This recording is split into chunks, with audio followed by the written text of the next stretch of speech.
Šah kao igra ili sport, puno je to više od igre. Kroz šah se i puno toga može naučiti o sustavu života. Mnogi će se složiti da je šah kroz povijest često bio usko vezan i za politiku.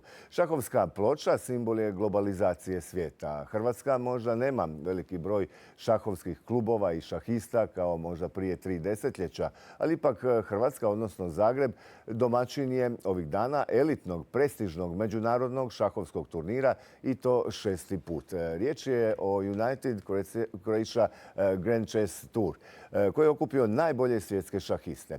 A više o svemu reći će nam u studiju gospodin Zvonimir Frka-Petišić, inače počasni potpredsjednik u organizacijskom odboru ovog turnira, zajedno sa uglednim šahistom Garijem Kasparovom. Gospodine Petišić, dobrodošli. Dobar dan, hvala lijepa na pozivu. Evo, kod nas ste u posve drugoj ulozi, ne kao predsjednik ureda premijera koji će govoriti naravno o politici, ali i toga ćemo se dotaknuti, posebno ovoj vanjskoj. No ova tema nije nimalo beznačajna. Kako je Hrvatska već 6. put dobila domaćinstvo turnira koji okuplja, doslovno ću reći, krem de la krem šahovskog svijeta? I s čime to možemo usporediti kad bi govorili nogomet, ne znam, Formula 1 ili tenis kao sport vrhunski? Pa prije svega, da, imate pravo. Grand Chess Tour je doista najznačajniji i najveća šahovska turneja u svijetu koja zapravo se odvija u 4 do 5 gradova svake godine, među kojima je i Zagreb, i na taj način je Zagreb postavljen zapravo na šahovskoj karti svijeta. I tu je najzaslužniji Garij Kasparov koji, kao što znamo, postoji hrvatski državljanin i on je zapravo, Kasparov je sinonim za šah, dakle i oni koji ne poznaju šah, prvo ime koje im pada na pamet kad kažete šah je Garij Kasparov. I dakle, doista je on tu najzaslužniji i ono što je također posebno za Grand Chess Tour Zagreb je činjenica da Magnus Carlsen, najveći šahist današnjice, svake godine dolazi u Zagreb. On zbog poznatih razloga već nekoliko godina ne sudjeluje na svjetskim prvenstvima u šahu, ali uvijek dolazi u Zagreb, tako da svi oni koji žele vidjeti najveće i najbolje svjetske šahiste zapravo ne mogu zaobići Zagreb. I to je ogromna reklama i za Zagreb i za Hrvatsku. To je recimo kao da ovdje imamo utrku Formule 1 ili da imamo finale Lige prvaka. Apsolutno. Za sve ljubitelje šaha diljem svijeta Zagreb je doista jedna od nezaobilaznih točaka, jedan od najjačih turnira i to je velika stvar za Hrvatsku. A usudio bih se reći i za zemlju koja je na svom prvom grbu 1527. na Cetingradskoj povelji imala grb 8x8, dakle pravu šahovsku ploču. U međuvremenu smo ga smanjili na 5x5, ali jedina smo zemlja na svijetu koja na svojoj zastavi ima šahirani grb. Dakle, nije ništa slučajno ni po tom pitanju. Je li šah, kao što sam rekao na početku, pa je zapravo i više od sporta? I zašto se baš šah i povijesno povezuje sa politikom? Možda, neću reći starije generacije, ali generacije koje bi to mogle pamtiti, a usko se vezano za politiku, to je razdoblje hladnog rata. I barem su i tako izgledale partije Fischera i Spaskog ili Karpova i Kasparova. Da, imate pravo, makar su one bile dosta različite, budući da, kao što znamo, Fischer je bio Amerikanac, a Spassky Rus, i tu je bio na neki način za vrijeme hladnog rata sraz između civilizacija, odnosno između kapitalizma i komunizma, između demokracije i totalitarizma, između, recimo, istoka i zapada. I šah je u to vrijeme bio na neki način jedno intelektualno nadmudrivanje među svjetskim dvije globalne tada sile. Ali inače kao sport je to intelektualno nadmudrivanje. Apsolutno. A što se tiče dvoboja Karpova i Kasparova, koji su u to vrijeme jedan i drugi bili građani Sovjetskog saveza, tu bih rekao da je prije bio sraz između predstavnika sustava Karpova i individualizma, odnosno onoga tko je zapravo bio na neki način kritičar sustava. I dan danas vidimo da je Kasparov jedan od najvećih oponenata sadašnjoj vlasti u Rusiji i on je zapravo jedan od zagovornika demokratske Rusije. I to je zapravo možda počelo... je osudio i govorio o tome i o mogućnosti da bi moglo doći do invazije Rusije na Ukrajinu. Dakle, to je već počelo, rekao bih, na šahovskoj ploči između Karpova i Kasparova. Upravo taj sraz između režimlije i onoga tko je bio protiv. Možda ćete me sada ispraviti, ali zašto se šah ne igra više, možda i masovnije u Hrvatskoj, kao što se možda se više igrao i masovnije pa kao i rekreativno u bivšoj državi.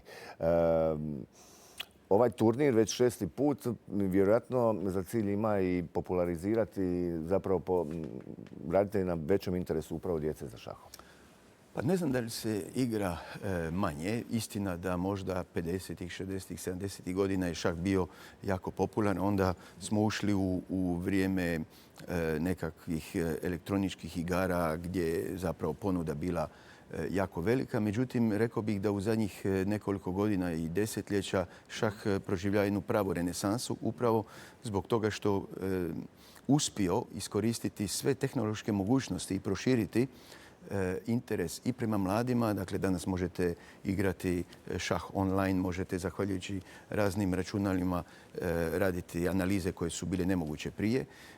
A Grand Chess Tour je sigurno pridonio popularizaciji šaha u Hrvatskoj i među mladima i u školama i tu vidimo jedan trend porasta popularnosti šaha. Neke zemlje su stavile u svoj kurikulum šah kao u sustav obrazovanja. Izbor i kao nekog predmeta, možda umjesto fizičke kulture ili tjelesnoga. Pa ne bih rekao umjesto, ali mislim da treba i zdrav duh i zdravo tijelo. I šah sigurno razvija vještine koje su jako korisne mladim ljudima. Dakle, broj vještina koje šah razvija je impresivan i jako koristan za razvoj čitavog niza vještina od dakle, sposobnost koncentracije, od samodiscipline, poštivanje pravila, anticipacije, planiranja, rješavanje problema, strateškog razmišljanja, taktičkog sagledavanja određenih pozicija, poštivanje vremena, poštivanje fair playa. Dakle, doista šah je jako zanimljiv, posebno u mladoj dobi kada je mozak, rekao bih, još plastičan, kada se još stvaraju moždane vijuge i zapravo pomaže jednom kognitivnom razvoju mladih ljudi. Je li istina da ste stvarno fascinirani šahom? Ali mene sad zanima i pretpostavljam da sam blizu istine, ali kada stignete igrati? Koliko vama dan traje, obzirom na obaveze? Pa, naučio sam igrati šah, zapravo otac me naučio kad sam bio još dijete i zavolio sam tu igru, ja i moja braća.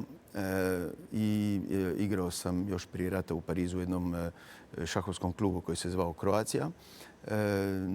Kao student volio sam igrati, čak sam znao igrati i na slijepo, što je ovako bilo malo štosno. Što to znači? A to znači da ste okrenuti leđima šahovskoj ploči, vi kažete poteze svom protivniku koji miče vaše figure. Vi ih morate pamtiti i odgovarati i on onda miče, ali to možete kad imate 20 godina, danas je to malo teže. Je li točno da igrate šahovske partije od 60 sekundi?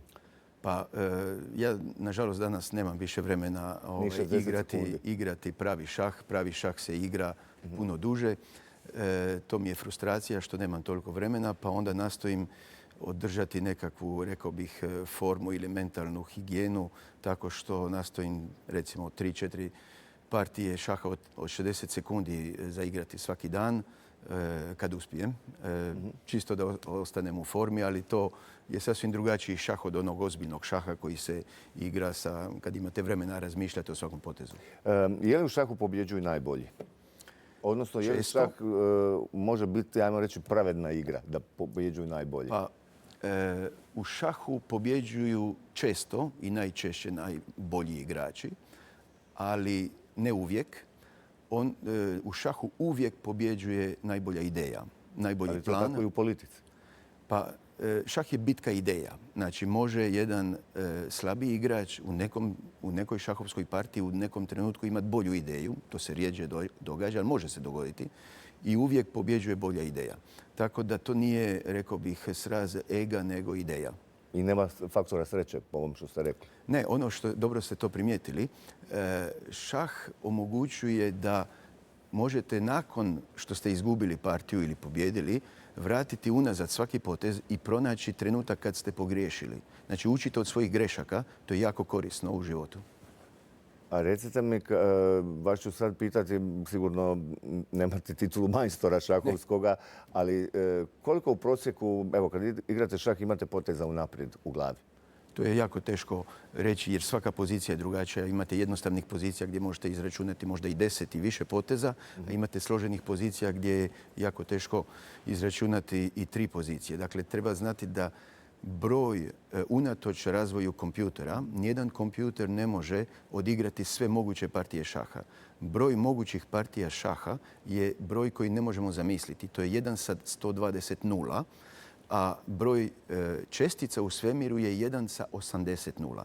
Dakle, više je mogućih šahovskih partija nego je svih čestica u svemiru. Tako da šah ima veliku budućnost pred sobom. Znači nisu se sve odigrale ove kombinacije u šahu? Ne, nisu.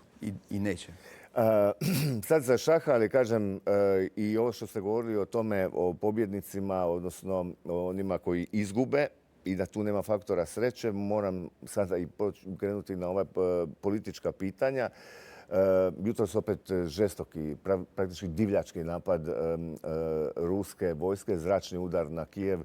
Snimke koje sam ja vidio su stravične. Dakle, to je jedan grad koji ima stanovnika kao Hrvatska cijela. On je dakle danas prekriven dimom.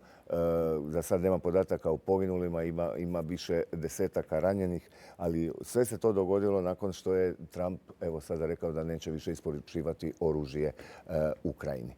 Kako ocjenjujete ovu situaciju i je li vas to iznenadilo? Uopće kakvu šansu Ukrajina ima sada u ovoj cijeloj situaciji? Gledajte, situacija je naravno jako teška. Jako je važno zapravo nastaviti pomagati Ukrajini jer Ukrajinci se bore za svoju slobodu, a istodobno za našu sigurnost. Oni su prva crta obrane Europe i puno je bolje investirati zapravo u zaštitu i u pomaganju Ukrajini jer ako bi Ukrajina pala, Rusija bi se primakla na samo 400 km od hrvatskih granica. To sigurno nama ne u interesu. Nama u interesu da Rusija ostane što duže i zbog toga Hrvatska pomaže Ukrajini. A zašto to ljudi često i dio javnosti omalovažava? Evo ovo što ste rekli. Ili se ismijava kad se kaže da se Ukrajina bori, neću reći, naravno bori se za sebe, ali da je i ona svojevrstan i štit kako bi se zaustavila ruska hegemonija koja postaje sve ozbiljnija, a možda bi o tome mogli, nažalost, reći ću, nažalost, svjedočiti i naši prvi susjedi Srbi. Gledajte, mi smo imali Domovinski rat i izvukli smo kao jedina članica Europske unije koja ima to iskustvo, tako da mi imamo i više razloga od drugih pomagati Ukrajinu. Imamo, dakle, vlastito iskustvo, imamo moralne razloge koji su razumljivi da pomažete žrtvi, imate i geopolitičke interese sigurnosti Hrvatske i to su sve razlozi koje uzimate u obzir kao kad promatrate jednu šahovsku poziciju, morate jako puno elemenata uzeti u obzir. I ono što bih rekao da kao u šahu redoslijed poteza je jako važan i brzina egzekucije. I zbog toga nije dovoljno samo pomoći Ukrajini, nego pomoći u pravo vrijeme i ne gubiti vrijeme, jer svako vrijeme koje gubite zapravo ugrožavate sigurnost Europe. I to je ono što je danas u pitanju. Kako komentirate novu polarizaciju političkih odnosa vlade, ureda predsjednika, odnosno gospodina Milanovića, koji ima potpuno druga stajališta, očito po pitanju rata u Ukrajini ili imenovanja šefa ili šefice Vrhovnog suda? Očito ništa od zatopljenja odnosa između ova dva politička brda. Gledajte, ja bih samo podsjetio na ono što kaže Ustav. Dakle, u članku 110 da vlada vodi vanjsku jednako kao unutarnju politiku. Ne postoji razlika. Vodi jedno i drugo. A vlada i predsjednik Republike surađuju u oblikovanju i provođenju vanjske politike, ne u vođenju. Dakle, samo se treba držati Ustava, a svi dobro znamo da predsjednik Milanović kad je bio premijer je u Saboru podsjetio tadašnju predsjednicu da je na vladi 99% ovlasti i na području vanjske politike, tako da to su i njegove riječi, od tada se Ustav nije mijenjao. Imamo za kraj još dva pitanja, pa ako možete kratko odgovoriti. Jasno, gospodin Petrišić, koliko ima smisla baš sada u ovim vremenima suglasje zajedništvo Hrvata u domovini i Hrvata u dijaspori? Često zaboravljamo i podcjenjujemo pitanje položaja Hrvata u Bosni i Hercegovini. Smatramo mnogi, opet ću reći mnogi, dio javnosti smatra da oni ne pripadaju zajedničkom hrvatskom nacionalnom korpusu. Gledajte, ja sam odrastao i rođen u Francuskoj, u Parizu. Dakle, pripadnik sam hrvatskog iseljeništva koji se vratio u Hrvatsku. I naravno da mi je jako stalo do toga da se jača suradnja između domovinske i iseljene Hrvatske. Hrvatska ima veliko iseljeništvo, sve do 4., 5. generacije. Hrvatska je već 150 godina zemlja koja je imala veliko iseljavanje.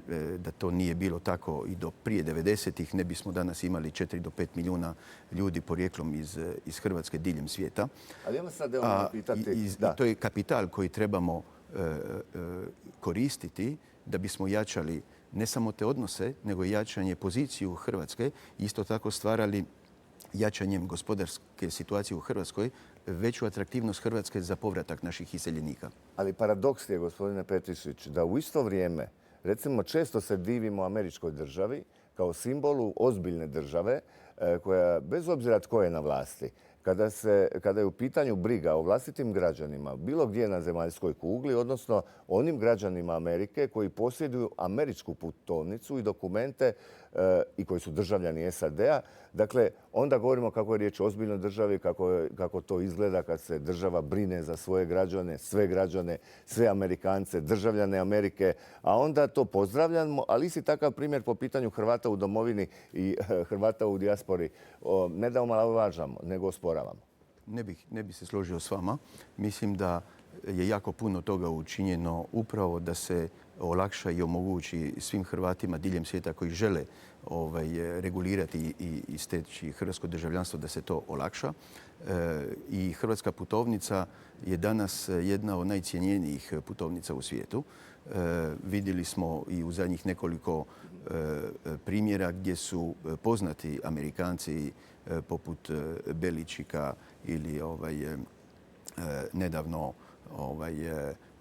dakle boksača Čuvala koji su došli iz Amerike i premijer Plenković im je uručio hrvatsku putovnicu. Nisam mislio o tome da je putovnica američka vrijednija od Hrvatske. Ne, razumijem. Nego sam mislio o tome da mi često radimo diferencijaciju između državljana Hrvatske koji imaju istu putovnicu. Na to sam mislio.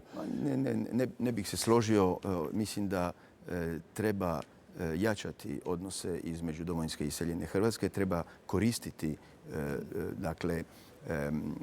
cijelu mrežu hrvatskih iseljenika upravo da bi se jačale pozicije Hrvatske u svijetu, ali isto tako treba iskoristiti i znanje i kapital i zapravo iskustvo hrvatskih iseljenika da bismo još više jačali hrvatsko gospodarstvo i naravno suzbijali odnosno negativne demografske trendove s kojima se suočava cijela Europa pa i Hrvatska.